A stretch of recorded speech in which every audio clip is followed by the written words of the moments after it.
Today is definitely a coffee day for me. I had my cleaning job on Sunday. I'm wiped out. I'm so tired. Here I sit with my second cup of coffee for the day, and we are going to talk about this topic. It's just ludicrous. This story happened to me. It didn't just happen once, not twice, but 3 times. And I truly believe this was a form of somebody that was obsessed. So let's get into what happened here. The first incident was when my daughter was about 3 or 4 years old. She was having a birthday, so I believe she was turning 4, but it was many years ago. So I had gone to a thrift store and I found this beautiful farm structure for plastic animal type things. But the thing was, the structure opening to get into the barn was tall enough for Barbie dolls. And it was only like $5.99. So I bought that and I thought, I'm going to get some Barbie dolls and some farm animals and give her a Barbie farm for her birthday. I thought that would be adorable. When I got home, I went up online on eBay and I was looking around because I was a huge buyer on eBay when my children were little. And I found a seller who had nothing but Barbies listed in her store. She only had about 10 items, but they were all sets of Barbies. And I reached out to her and in one listing, she had farm animals with the Barbies, but it wasn't clear if they all came together. So I said, are these farm animals part of your Barbie sale? Because I would like to buy all of it. And she said, oh yeah, absolutely. And she told me the story that her daughter was going to college and she was finally ready to give up her Barbie collection. And I said, well, that's fantastic because my daughter is just getting into Barbies. I told her that I wanted a couple of the listings and I didn't ask for a discount or anything like that. I paid full price, but in her generosity, she did offer free shipping to me because I bought multiple lots of the Barbies. I also bought some with the green dresses for Christmas. I was expecting a box of the farm animals and the Barbies, and I was really super excited because I wanted to get this barn and the Barbie set, all up and running for my daughter's birthday. And the day that it arrived, the postal carrier pulled up in my driveway with her mail truck, and I could see out my window that she was walking up to my porch. So I said to my daughter, please go in your bedroom. Just wait a few moments. There's somebody coming to the door that I need to meet with. So my daughter did. She and her brother were playing in the other room. And my mail carrier approached my door. I tried to open it before she knocked, but she was too quick for me and she knocked. So I opened the door and I'm like, hello, thank you so much. And the box that it came in, I don't have an example anywhere here, but the box that it came in had a perforated top. And she pulled on that tab, which confused me because I was like, what are you doing? Because I knew exactly what was in the box, but I didn't understand why she was opening the box. And it was a rectangle priority mail box. It had my name on it. It had the sender's name on it. It was mail. It wasn't like a box that had another box in it. It was my mail. I can't emphasize that enough to illustrate this point. Imagine this box here, but with a perforated opening on the top, not a tab style. And the mail carrier just ripping it open, right? But then it didn't stop with that. She took that box and she flung it like this, and all the dolls went right across my living room floor and just slid right across my living room floor. And I'm just looking at her in complete utter shock.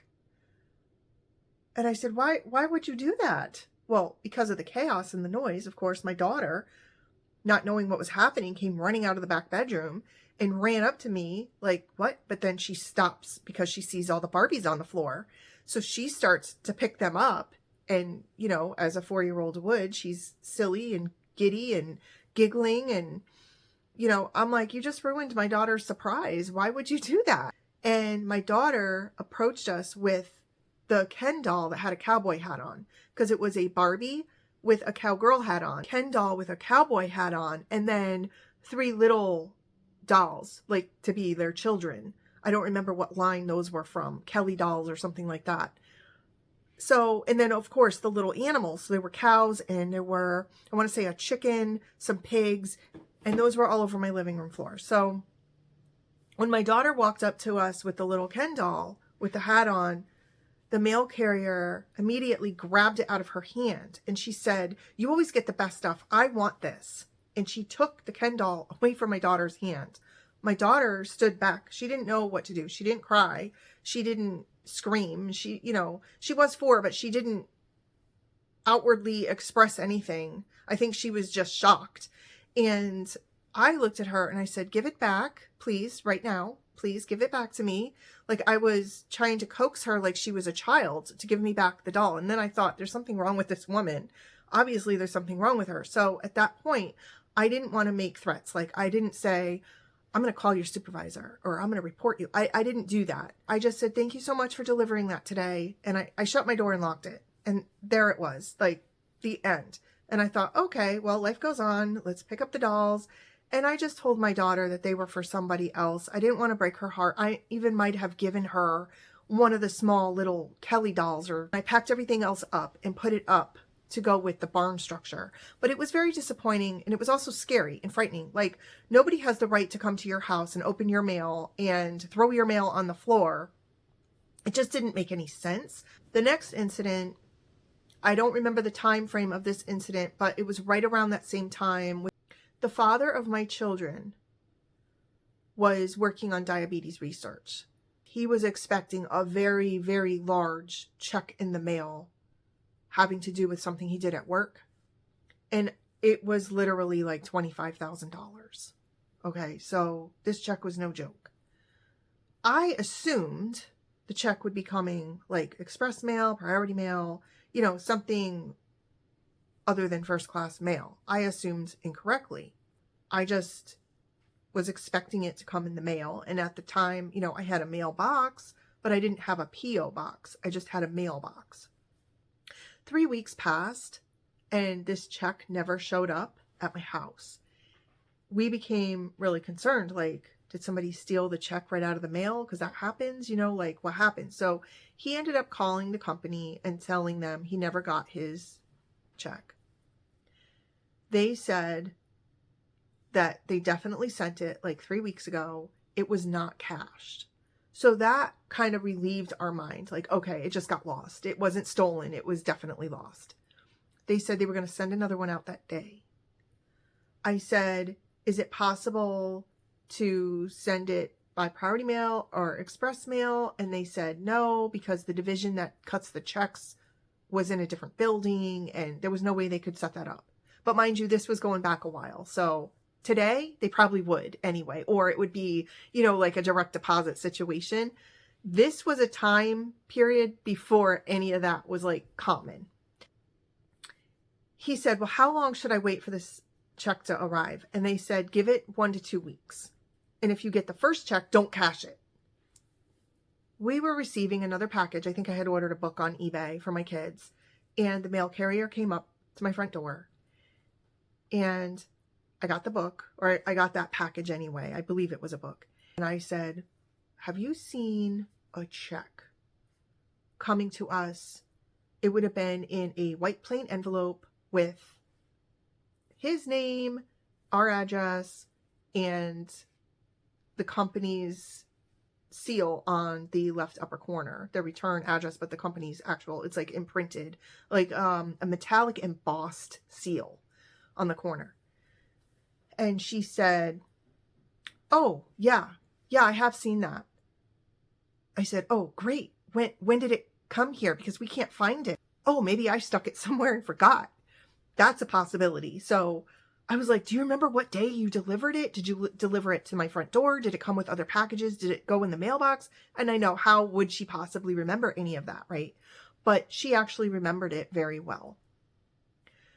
She literally said to me, "Oh, I was really busy the day that came in. And I had bundled together a bunch of junk mail that was addressed to you guys. So I put it all in an envelope and a rubber band, and I chucked it in the garbage at the post office."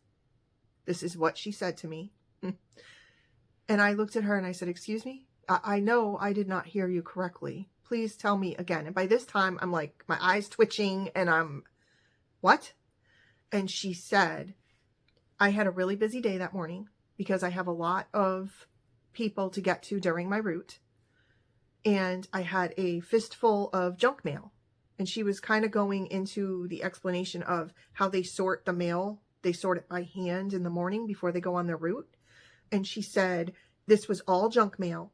She didn't have time to sort it appropriately. She didn't have time to deliver it. So she took it, rubber banded it, stuffed it down in a white envelope, and threw it in the garbage.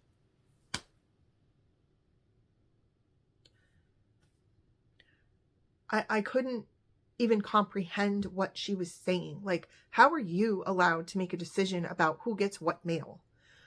It was so maddening. I'm so confused as to why you would just go ahead and throw our mail away. And I really wanted to call the post office and report her and report the incident and report what she said.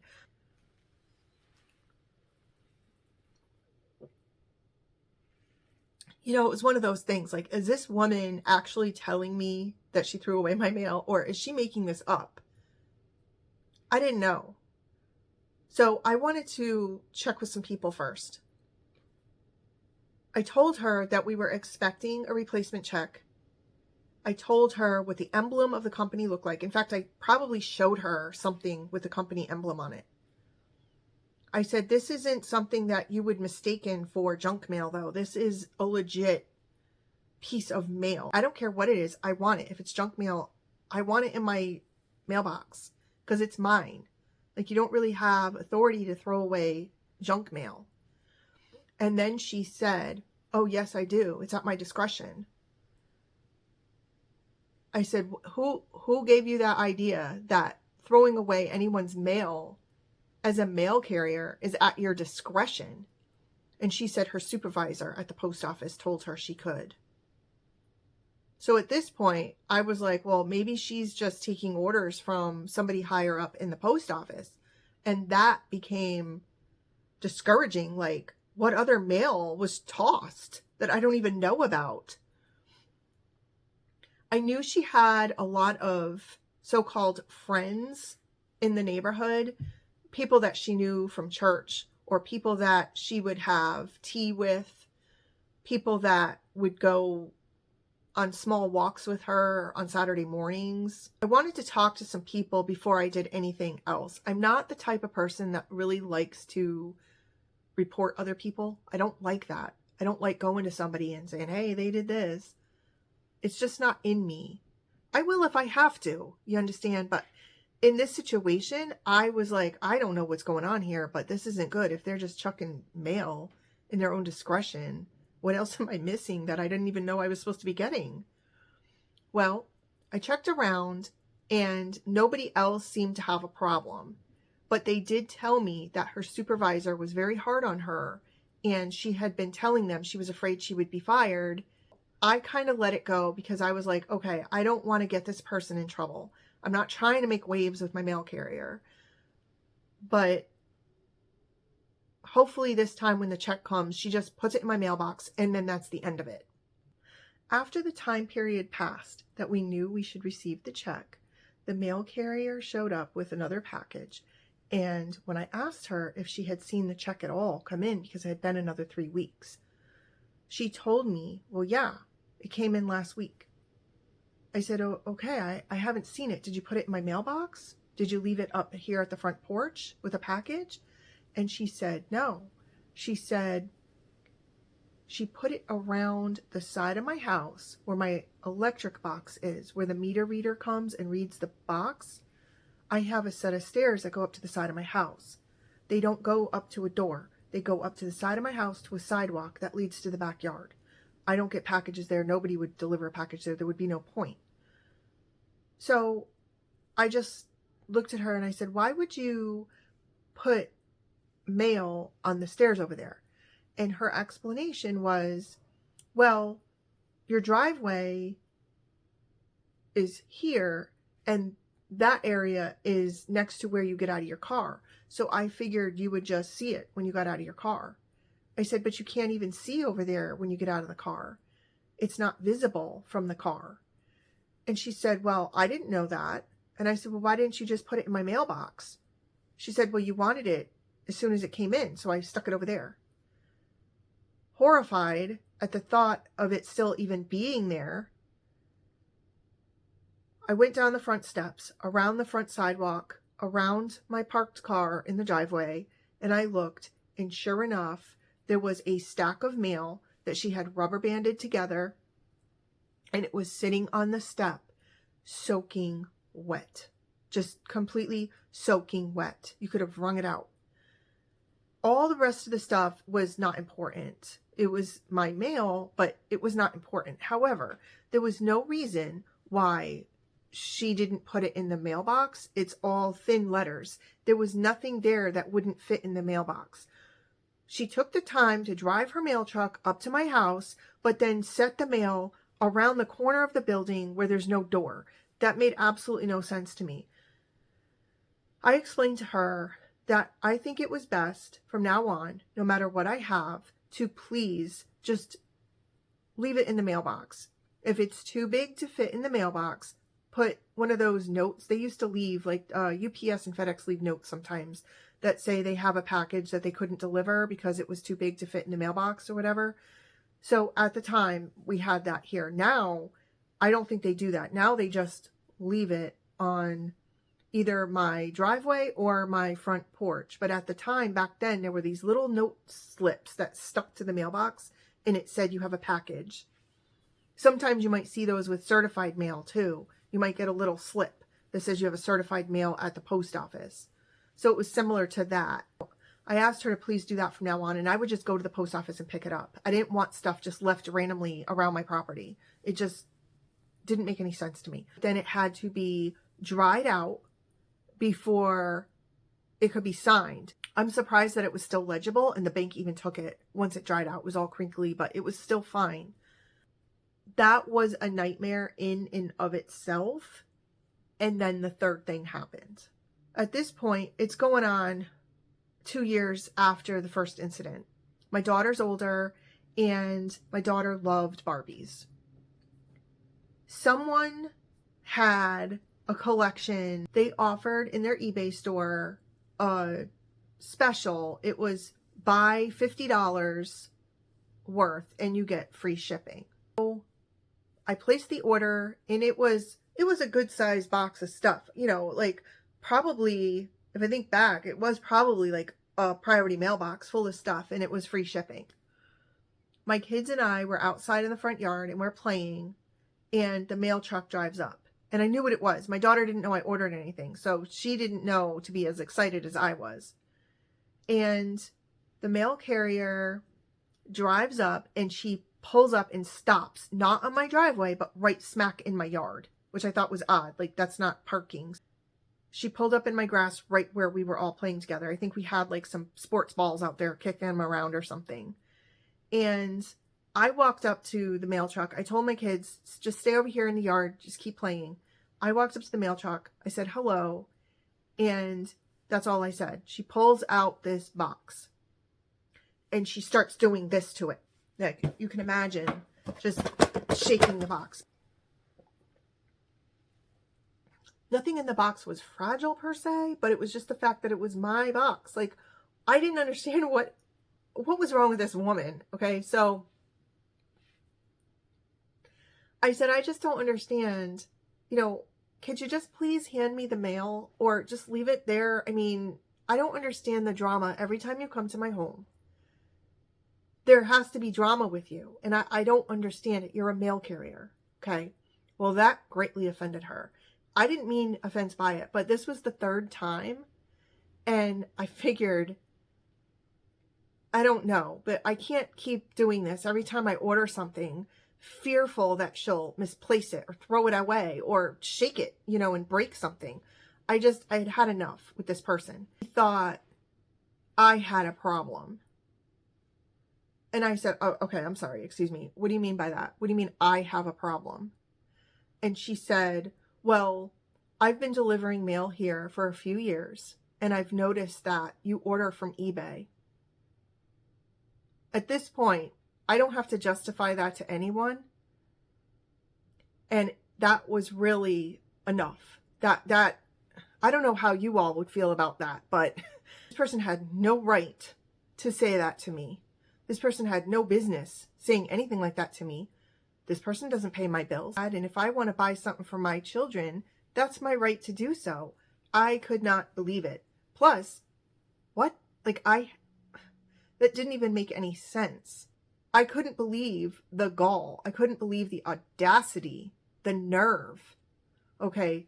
I said, do you do this to everybody on your route, or is it just me? Are you really that obsessed with me and my life? Like, what is this? And with that, she handed me the box and she started spouting off about how this box must have been so expensive. And I said, no, it was $50 in free shipping. And then she called me a liar to my face. The postal carrier called me a liar to my face. And I said, what has gotten into you? What is wrong with you? My little children are right over here. This is enough. Let's call it a day, get back in your truck and get off my property. And I actually said that because at this point I'm like, you don't come onto my house. You don't come into my property and call me names. Like, I haven't done anything to you. What the heck? I got a P.O. box after that, and then she quit. So I've never had to see this woman again. What would you do in that situation? If somebody threw away your mail, if somebody left your mail out in the rain, if somebody somebody tore open a package, threw it across your living room, and then took a package you got in the mail, shook it, and berated you for buying something, how would you react? What would you do? Would you have reported her to the post office? Thank you so much.